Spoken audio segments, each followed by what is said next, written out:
믿음의 역사, 사랑의 수고, 소망의 인내로 하나님 나라를 세워갑시다. 아멘. 네. 그런 애가 우리 가운데 넘쳐나기를 원합니다. 오늘 여러분이 잘 아시는 것처럼 십자가를 지시기 위해서 묵묵히 예루살렘 성으로 입성하셨던 그것을 기념하는 종려 주일입니다. 우리가 그 주님을 함께 찬양하길 원하고 또 그 주님께 영광 돌리길 원합니다. 그리고 이 자리에서 그 주님의 사랑을 온전히 경험하는 그런 시간이 되기를 원합니다. 우리가 이제 인생을 살다 보면 인생의 폭풍우를 만날 때가 있습니다.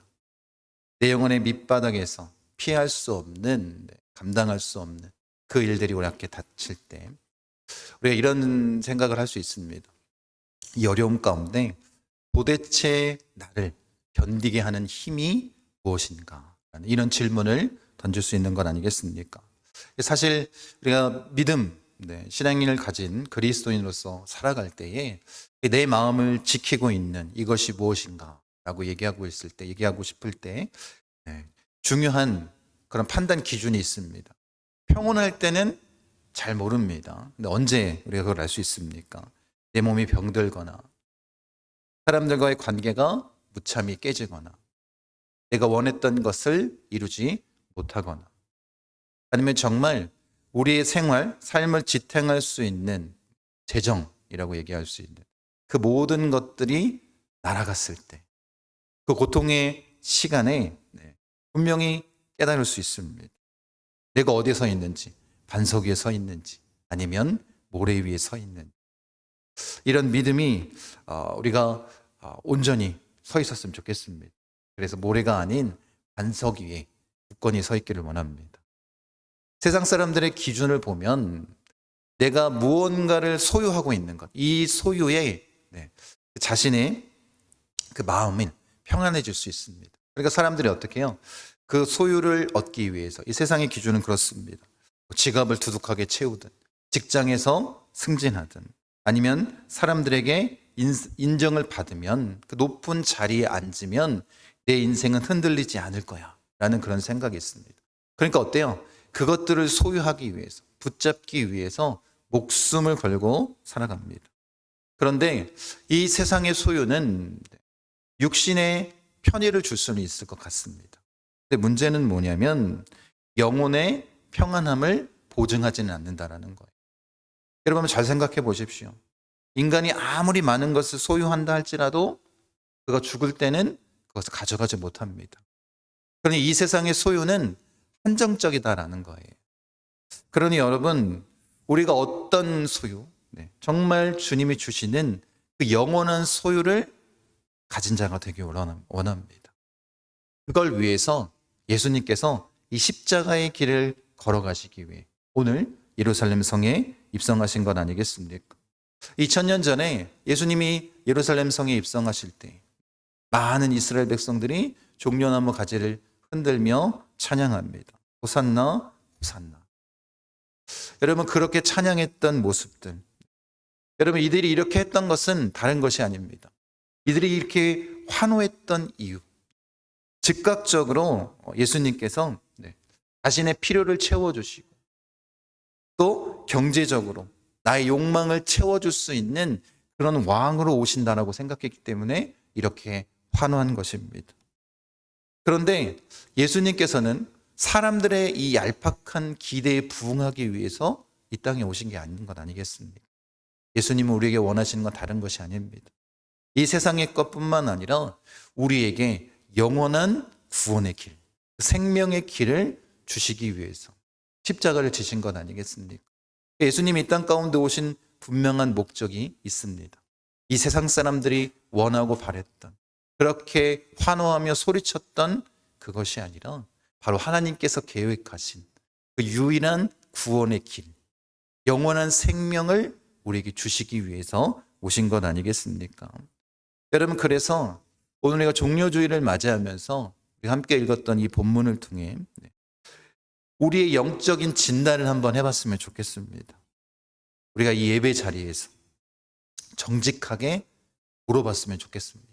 나의 신앙의 모습이 어쩐지. 내가 어쩌면 이 세상에 썩어질 것을 위해서 그 예수의 이름을 부르고 이 자리에 나와 있는지, 아니면 정말 이 하늘의 것, 영원한 생명, 영원한 것을 소유하기 위해서 주님이 우리를 위해서 십자가에 지신 그 분명한 목적과 이유 때문에 이 자리에 나와서 예배하고 있는가, 이것을 우리가 온전히 바라보기를 원합니다. 여러분, 오늘 이 말씀을 통해서 우리에게 주시는 주님의 메시지는 너무나도 명확합니다. 하나님의 나라는 세상이 결코 빼앗을 수 없다는 것. 왜 그렇습니까? 더 낮고 연구한 소유기 때문에 그렇다는 거예요. 그 의미를 우리가 한번 살펴보기를 원합니다. 첫 번째로, 하나님의 나라를 온전히 소유한 사람은 내 손에서 빠져나가는 그 손실을 계산하는 자가 아닙니다. 내 영혼에 이미 주어진 그 영원한 생명, 영원한 소유가 무엇인지를 깨달아 아는 자들입니다. 여러분, 본문 34절 이 상반절에 보면 히브리서 기자가 성도들 향해 뭐라고 얘기하냐면 이렇게 얘기합니다. 너희가 너희 소유를 빼앗기는 것도 기쁘게 당한 것은, 이렇게 얘기합니다. 여러분, 당시 그 로마 사회에서 예수를 주라고 고백한다는 것은 자신의 재산을 다 빼앗기는 것과 마찬가지입니다. 자신의 삶의 터전을 다 빼앗기고 감옥에 갇힐 수도 있고, 심각한 경우에는 생명을 잃을 수도 있는 실제적인 그런 박탈을 경험하는 그런 상황에 놓이는 것입니다. 굉장히 손해보는 것이고 고통받고 자신의 모든 것을 잃어버리는 것 아니겠습니까? 그런데 성경에는 뭐라고 기록하고 있냐면 이들이 이 모든 것을 기쁘게 당했다라고 기록하고 있다는 거예요. 이유를 뭐라고 기록하고 있습니까? 더 낮고 영구한 소유가 있는 줄 알고. 이들이 그렇게 기쁘게 당한 이유가 무엇이라는 거예요? 더 좋은 것, 이 세상의 것과는 비교할 수 없는 것, 그 영원한 생명이 바로 이들에게 이미 있었다는 거예요. 그러니까 어떻게 된다고요? 기쁨으로 이 모든 것을 당할 수 있었다는 것입니다. 여기서 하나님 나라에 대해서 세 가지를 이야기하고 있는데 그 의미를 우리가 좀 살펴보기를 원합니다. 첫 번째는 있다입니다. 막연한 이 미래 위로가 아니라 현재의 분사형으로 쓰여 있습니다. 지금 이미 확신하게 내가 이 영원한 하나님의 나라를 소유했다는 거예요. 내가 가지고 있다라는 이 확신이 이들에게 있었다는 것입니다. 그러니 하나님 나라의 복음을 가진 자들, 그 복음을 믿고 주 앞에 온전히 선 자들은 이미 뭘 소유했다는 거예요? 하나님 나라를 소유했다는 거예요. 이 확실한 이런 믿음이 있어야 됩니다. 그리고 두 번째는 더 나은 것이라는 거예요. 우리가 얻었던 그 죄사함, 하나님의 자녀됨, 성령의 임재가 이 세상의 그 어떤 것과 비교할 수 없다는 거예요. 비교 불가한 것이다라는 것. 더 좋은 것, 더 나은 것, 그것을 우리가 소유했다는 것 아니겠습니까? 그리고 그건 뭐라는 거예요? 영구하다라는 거예요. 세상의 소유는 어때요? 당장 내일 날아갈 수 있는 것 아니겠습니까? 그런데 하나님의 나라는 영원하다는 거예요. 영원한 생명. 주님이 우리와 영원토록 함께 하시는 건 아니겠습니까? 그 놀라운 축복과 은혜가 있는 것입니다. 그러니까 이 하늘의 소유, 이 하나님의 나라는 경제 위기도, 사람의 배신도, 전쟁도, 죽음조차 빼앗아 갈 수 없는 것이다 라고 분명히 선언하는 것 아니겠습니까? 여러분, 우리가 그것을 기억했으면 좋겠습니다. 지금 이 히브리서 기자, 또 이 성도들, 이들은 너무나도 분명했습니다. 자신들이 잃은 것보다 뭐가 더 낫다라는 거예요? 그리스도를 통해서 얻은 것이 훨씬 더 좋다라는 거예요. 영원하다라는 거예요. 이런 믿음이 있으니까 어떻다고요? 그 모든 고난과 고초를 기쁨으로 당했다라고 기억하고 있다라는 거죠. 우리도 그런 모습으로 서기를 원합니다. 찬송가 413장을 내 평생에 가는 길 작사한 호레이시오 스페포드라는 사람이 있습니다. 오래전 얘기긴 한데 시카고에 성공한 변호사였습니다. 근데 1871년에 대화재로 자신의 전 재산을 잃어버렸습니다. 그리고 1873년에 이제 배를 타고 이 아내와 네 딸이 이 대서양을 건너가고 있었습니다. 그런데 충격적인 소식이 들려왔습니다. 그 배가 침몰해서 아내는 구조가 됐지만 이 네 딸아이는 죽음을 맞이하게 된 그런 슬픈 소식을 전해 들었습니다. 모든 것을 다 잃어버린, 그리고 이제 홀로 남았던 이 아내를 데려오기 위해서 배를 타고 목적지를 향해 떠나갑니다. 그리고 그가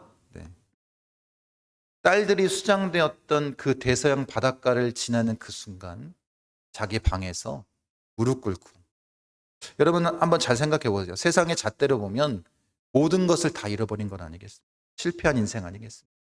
재산도 자녀도 다 잃어버렸습니다. 여러분 어쩌면 저주받은 인생이라고 말할 수 있는 세상 사람들은 그런 상황에 놓여 있는지 아니겠습니까?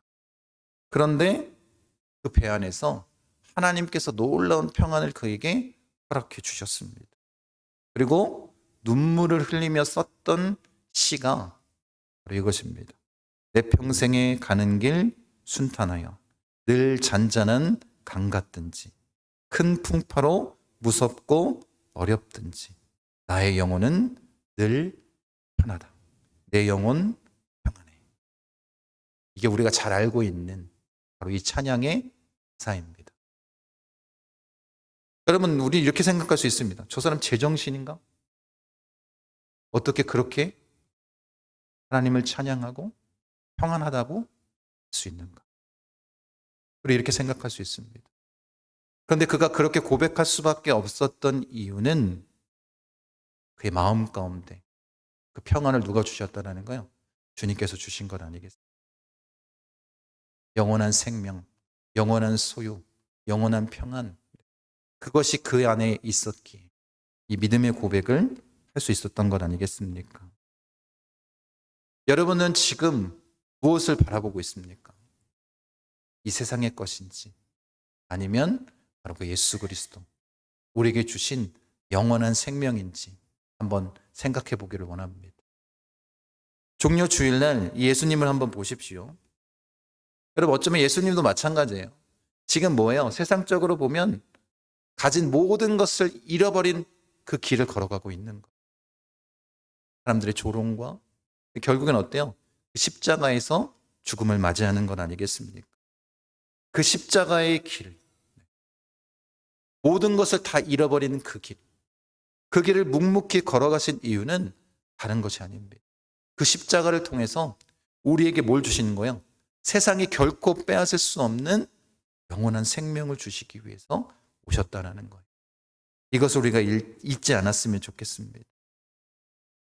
여러분, 우리가 뭔가를 잃어버렸을 때 우리의 삶을 힘들게 하는 것, 어렵게 하는 것, 그 이유가 뭐냐면 그 잃어버린 것이 내 인생의 전부라고 생각할 때 그런 마음이 드는 건 아니겠습니까? 여러분, 이번 한 주간 우리가 이렇게 묵상했으면 좋겠습니다. 내가 잃어버린 것들을 계산하며 바라보지 않기를 원합니다.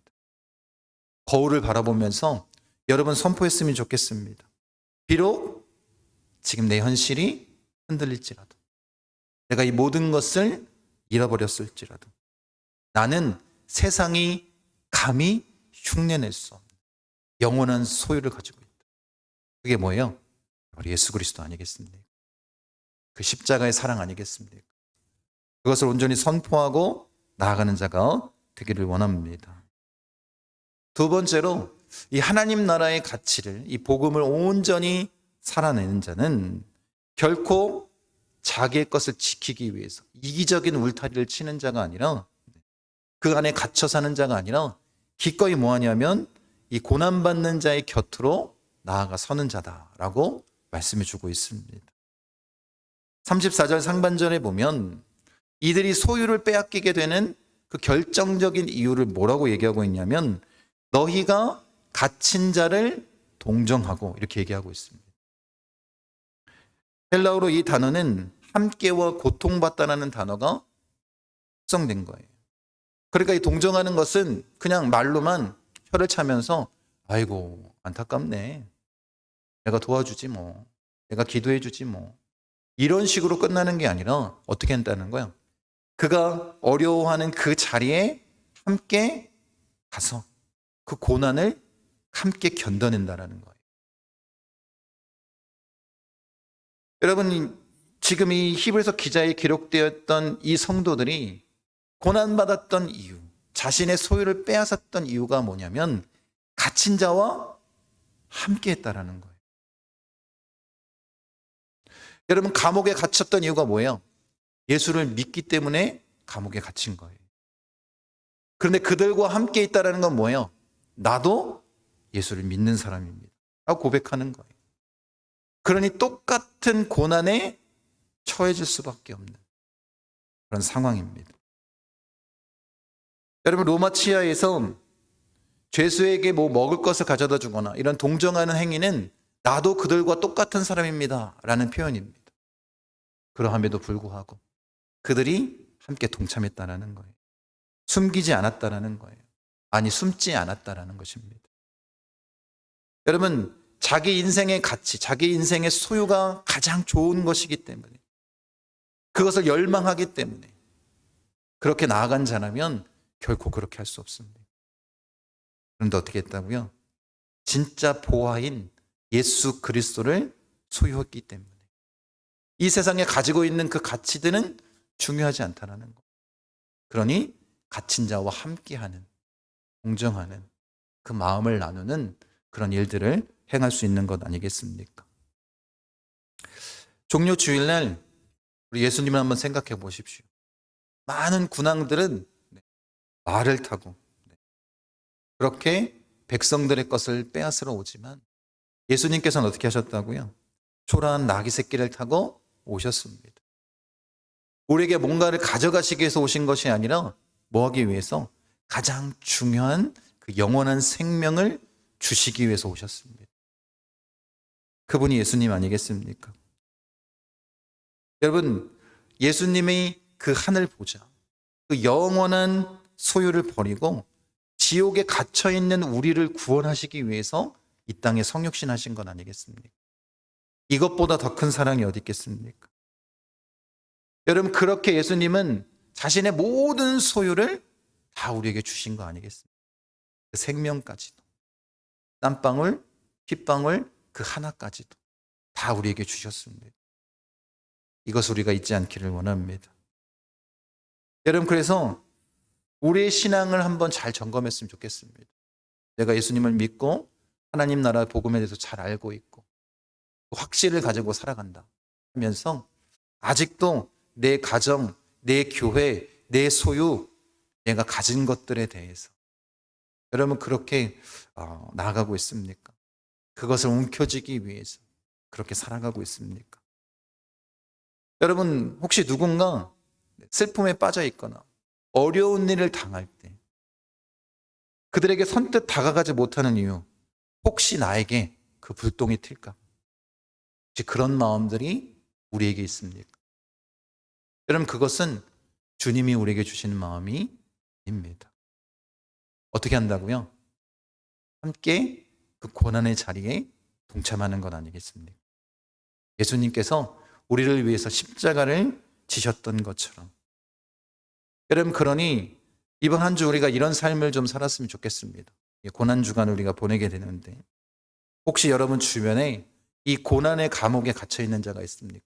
질병이 되었든 물질의 문제가 되었든 여러 가지 어려운 일들로 인해서 고통받는 자가 있습니까?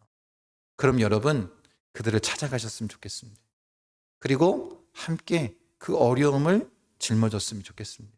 말로만 끝내는 것이 아니라 진짜 주님의 마음을 나눠줄 수 있는 그런 행동들을 행할 수 있는 자가 되기를 원합니다. 그걸 주님께서 원하시고 그것이 바로 하나님 나라의 복음으로 거듭난 자의 삶이다 라고 말씀하시는 건 아니겠습니까? 여러분, 우리는 누구를 닮아가면 된다고요? 예수님을 닮아가면 됩니다. 십자가를 지신 그 분명한 목적과 이유대로 우리도 그런 삶을 살아내는 자가 되기를 원합니다. 마지막으로 이제 그 영원한 소유를 가진 사람의 특징이 있습니다.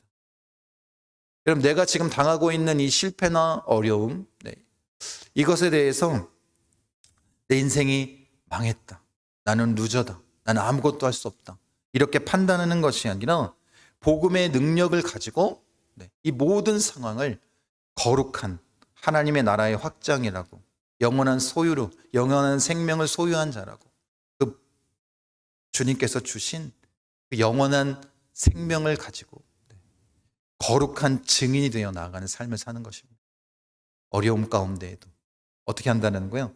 복음의 증인으로 살아가는 삶을 사는 것입니다. 34절에 보면 그들이 재산을 뺏기는 것을 뭐라고 얘기해요? 기쁘게 당했다, 이렇게 얘기를 하고 있습니다. 여러분, 이 기쁨은 상황이 좋아서 나오는 감정은 아닐 것입니다. 이 상황을 완전히 뛰어넘는, 주님께서 나에게 주신 참 평안 때문에, 내가 가질 수 있는 것이 아닌 성령님께서 우리에게 주신 그 기쁨의 환희 때문에 우리가 이렇게 표현할 수 있는 것 아니겠습니까? 확실한 믿음이 있기 때문에 가능한 거예요. 내가 이 영원한 것을 소유했다. 여러분, 세상의 모든 것, 나의 모든 것을 박해하고 나를 흔든다 할지라도 내 안에 계신 예수 그리스도는 너희가 빼앗을 수 없다. 그 영원한 생명은 빼앗을 수 없다. 여러분, 이런 확신이, 그 하나님 나라를 소유했다는 확신이 우리를 그렇게 이끌어가는 건 아니겠습니까? 여러분, 이런 믿음을 갖고 있을 때 이 세상의 고통과 어려움이 내 마음에 비수를 꽂는다 할지라도 어떻게 한다고요? 흔들림 없이 주님을 바라볼 수 있는 건 아니겠습니까? 우리가 이런 믿음을 갖기를 원합니다. 얼마 전에도 잠깐 언급했는데 불의 전차 에릭 리들에 대해서 이야기를 했습니다. 주일 성수를 지키기 위해서 주일날 경기에 뛰지 않고 비주전 종목이었던 400m를 뛰어서 금메달을 딴 이야기. 여러분, 그가 금메달을 딴 이후에 자신이 가지고 있었던, 이루었던 모든 소유를 내던지고 중국 선교사로 떠납니다. 그 이후의 이야기를 좀 하기를 원합니다. 중국 선교사로 갔는데 2차 세계대전이 터졌습니다. 그리고 결국 일본군에 의해서 악명 높은 웨이시엔 강제 수용소에 갇히게 됩니다. 여러분, 잘 생각해 보세요. 지금 에릭 리드는 사람들이 봤을 때 모든 것을 다 가진 성공한 자였습니다. 그런데 그것을 다 버리고 어디로 간 거예요? 복음을 전하기에 갔다는 거예요. 그런데 지금 어떤 상황이 벌어졌다고요? 2차 세계대전이 벌어졌고 결국 포로 수용소로 끌려가게 됐습니다. 거기서 그가 한 일은 화장실 청소도 하고 굶주린 아이에게 식량도 나눠주고 수용소 안에 모든 사람들에게 복음을 전하는 그 일을 감당했습니다. 실패한 인생처럼 보였을지 모르겠습니다. 아니, 세상 사람들은 왜 그런 어리석은 짓을 했습니까? 모든 것을 이룬 그 자리, 그걸 내려놓고 복음을 위해서 나아갔지만 결국 당신에게 주어진 것은 무엇입니까? 그가 1945년 2월입니다. 해방을 맞이하기 얼마 남겨놓지 않고 뇌종양으로 쓰러졌습니다. 사람들이 질문했습니다. 당신의 인생은 실패한 인생입니까? 그가 가지고 있었던 재능이라든지 재물이라든지 명예라든지 이 모든 것이 한순간에 사라지고 죽음 앞에 놓여 있는 것 아니겠습니까? 그러니 세상은 그렇게 얘기할 수 있습니다. 그 에릭 리들이 이렇게 얘기했습니다. 아닙니다. 내 인생은 그리스도께 전적으로 맡겨졌습니다. 얼마나 놀라운 고백입니까? 내가 많은 일을 이루었습니다. 나는 금메달도 따왔고 나는 많은 사람들이 인정도 받았고 자신의 업적을 이야기하지 않았습니다. 내 인생은 주님의 것입니다. 나의 모든 것은 전적으로 주님께 맡겨진 인생입니다. 여러분, 믿음은 모든 것이 잘 풀렸다, 다 잘 됐다, 이렇게 말하는 것이 믿음이 아닙니다. 믿음은 모든 것을 이해했다라고도 말하는 것이 아닙니다. 믿음은 설명할 수 없는 그 순간에도 내 삶은 주님께서 이끌어 가십니다. 내 삶은 주님께 다 맡겼습니다. 이런 고백이 나오는 것 아니겠습니까?